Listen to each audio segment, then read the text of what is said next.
자, 성신여대 합격 키포인트 설명드리도록 하겠습니다. 성신여대는 수능 전에 봅니다.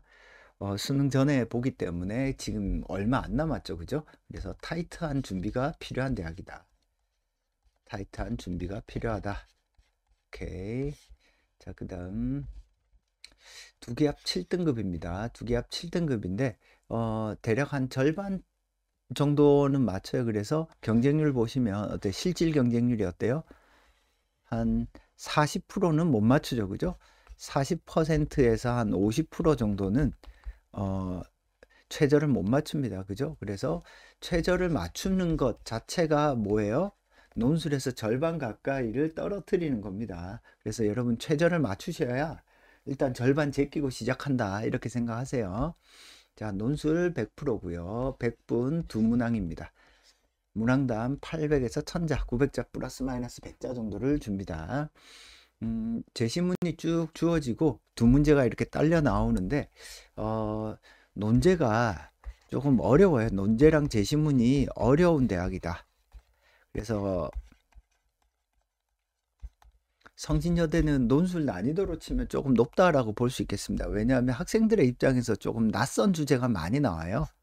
낯선 주제가 많이 나오기 때문에 이건 뭐지? 어떻게 써야 되지? 즉 제시문과 문제 상황을 이해하는 데만 한참 걸립니다. 그런 점에서 조금 학생들이 어렵게 느끼는 부분이 있다. 자, 보시면은 그래서 논술고사 평균 점수 보시면 어때요? 100점 만점에서 80점 정도니까 점수가 좀 낮죠. 그래서 다른 친구들 보면 다른 대학들 보면은 점수가 한 90점대인 대학들이 있어요. 평균 점수가. 근데 조금 낮은 편이죠. 그죠? 문제가 조금 어렵기 때문에 그렇다라고 이해를 하시면 됩니다. 자, 필기구는 볼펜만 가능합니다. 연필 안 돼요. 수정 테이프 사용 가능하고, 그래서 볼펜으로 쓰기 연습을 하셔야 됩니다. 쓰기 연습. 요거 학교 논술 가이드북에도 있는데 글자가 깔끔하지 않은 학생들 정말 많아요. 글자 깔끔하게 쓰는 연습 하셔야 됩니다. 깔끔하게 쓰는 연습. 그래서 가독성이 떨어지는 글 쓰면 안 되잖아요, 그죠? 오케이. 자, 논술 우수자 최종 등록자 성적 한번 보시면은 2024년 이치모순 논술 평균 점수가 쭉 이렇게 나오네요, 그죠? 어때요? 점수가 어마어마하게 높지 않죠, 그죠? 그래서 틀리게 써도 이렇게 한두 개 틀려도 합격하는 데는 아무 지장 없다. 그래서 교과 등급 보면 어때요? 3등급에서 6등급 사이로 있죠, 그죠? 그래서 대략 3등급에서 6등급 사이면은 논술 전형 때문에 감점이 크진 않다. 그래서 논술 전형에서 내신이 차지하는 비중이 크지 않다라고 보시면 되고, 교과 등급이 뭐 최고에서 최저가 대략 이 정도 선이니까 여러분들 내가 5등급이야, 4등급이야, 4등급, 5등급인데 논술에서 떨어졌어. 그러면은 내신 때문에 떨어진 것이 아니라 뭐예요? 논술 못 써서 떨어진 거예요. 그죠? 예를 들어 봅시다. 그냥 극단적인 예로 1등급 학생이 논술을 개판을 쳐봐. 어떻게 합격하겠니? 불가능하죠. 논술 전형에서 합격의 결정적 요인은 합격할 수준의 논술 어떻게 하는 거예요? 글쓰기를 제대로 하는 겁니다. 그러니까 학생들이 뭐 내신이 이 정도는 내신 너무 6등급, 대부분 대학이 6등급 정도까지는 감점 없어요. 그러니까 6등급 정도면 크게 걱정 없으니까 넣으시고 그 걱정할 시간에 논술 실력 키우는데 더 집중하는 걸 추천드립니다.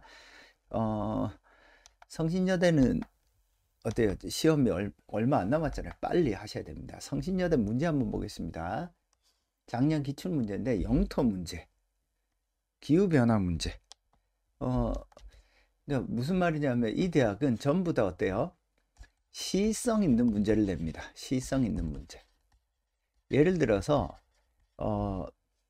우크라이나 러시아 전쟁 나오면 이런 전쟁 충돌, 그래서 영토 문제가 이 전쟁 충돌이잖아. 이 문제 보면 우리나라랑 독도 영유권과 관련해서 일본과의 갈등, 그런 게 이제 나와 있습니다. 전쟁 충돌.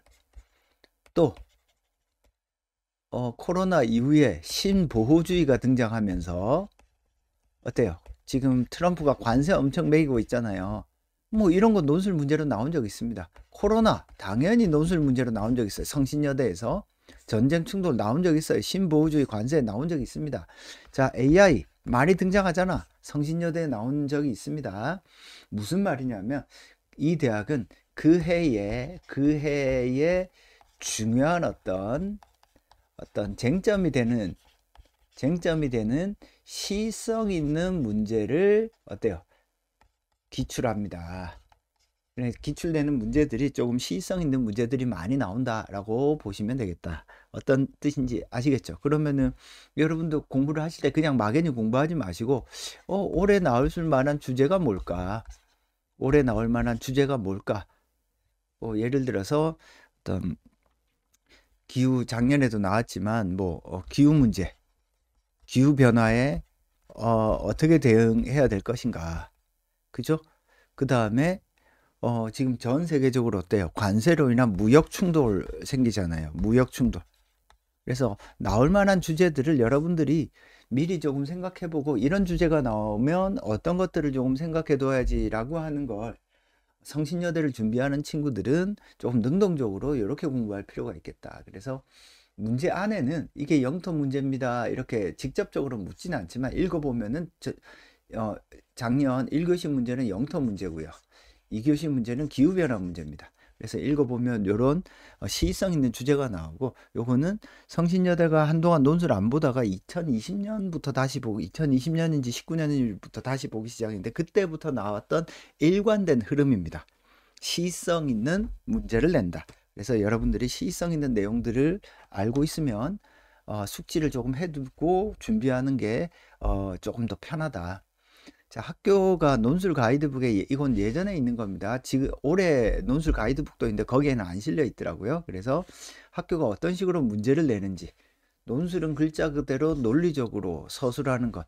그래서 학교가 1년의 사고 과정은 물론이고 그 표현 능력까지 하는 고차원적인 어떤 평가 방식이다. 그래서 논술고사는 어떤 관점이나 이론에 자신만의 분명한 관점을 가지고 자신의 견해를 논리적으로 서술해야 됩니다. 자, 그래서 성신여대는 학교가 이야기한 거야. 우리 대학은 어떤 특징이 있느냐? 하나의 개념이나 이론을 제시문으로 먼저 제시한 후에 그 관점에 따라 우리 사회의 여러 현상이나 문제들에 대해서 자신의 견해를 논리적으로 펼쳐가는 논술문의 기본적인 출제 유형에 따른다. 그래서 개념이나 이론을 정확히 이해하고 그것을 구체적 사례에 적용하는 능력을 측정하는 문제로 되어 있습니다. 그래서 이걸 통해서 비판적, 창의적, 논리적 표현 능력 등 종합적 사고 능력을 평가한다. 그래서 이거를 까먹지 마세요. 하나의 개념이나 이론을 어떻게 해야 돼? 정확히 숙지하고 그것을 우리 사회 현상이나 이런 데 어때요? 적용해서 푸는 문제가 나온다. 무슨 말인지 아시겠죠? 오케이. 성신여대 논술 팁. 자, 이건 학교가 논술 가이드북에서 써놓은 거예요. 뭐라고 써놓은지 봅시다. 제발 문제 좀 꼼꼼하게 읽고 문제 의도와 조건을 제대로 파악해라. 그래서 성신여대 논술 문제처럼 어떤 이론이나 개념에 근거해서 답안을 작성하는 경우 제시문에서 언급된 관점이나 이론에 대한 언급이 반드시 있어야 한다. 문장은 제발 좀 짧게 가독성 있게 써주세요 라고 써놨네요. 그죠? 그래서 그 다음 기출문제와 모의논술은 꼭 풀어봐라. 특히 모의논술 성신여대는 모의논술 문제와 비슷한 형태로 냅니다. 그래서 모의논술과 유사한 형태로 나오는 경우가 많습니다. 유사한 형태로 출제되는 경우가 많은. 주제는 조금 달라요.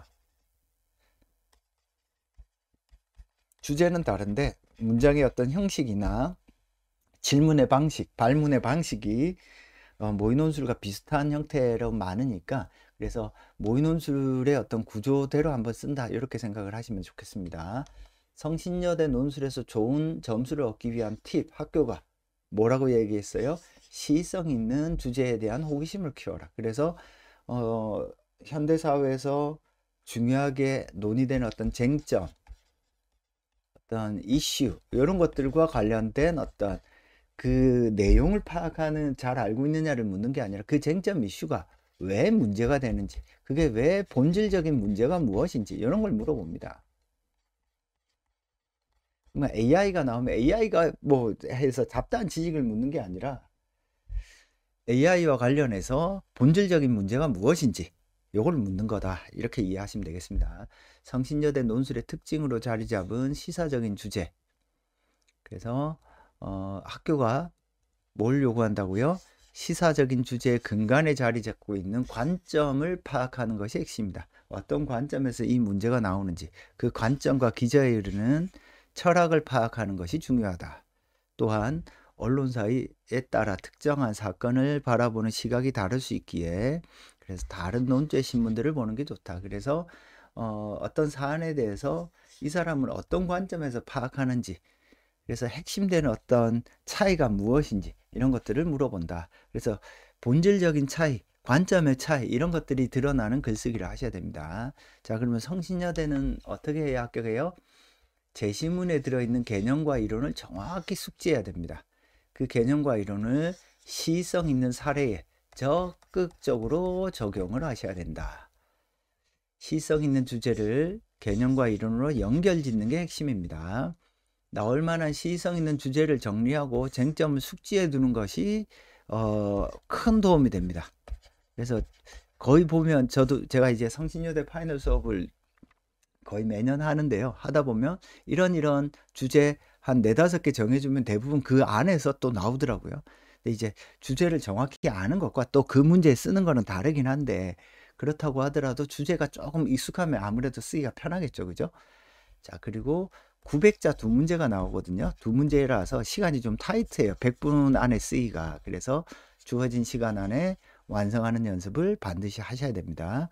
자, 그래서 성신여대의 핵심 포인트는 이 시의성 있는 주제입니다. 이 시의성 있는 주제에 대한 준비를 하셔야 되고, 두 번째, 시의성 있는 주제를 개념과 이론 연관지어서 서술하는 연습을 하셔야 됩니다. 이 두 번째, 이게 제일 중요하다. 그리고 주어진 시간 안에 반드시 완성하셔야 됩니다. 왜냐하면 시간이 학생들이 타이트하게 느껴요. 이 3가지를 중점적으로 공부하시면은 논술로 합격하는데 큰 무리가 없겠다. 자, 열심히 해서 합격합시다. 고생하셨습니다.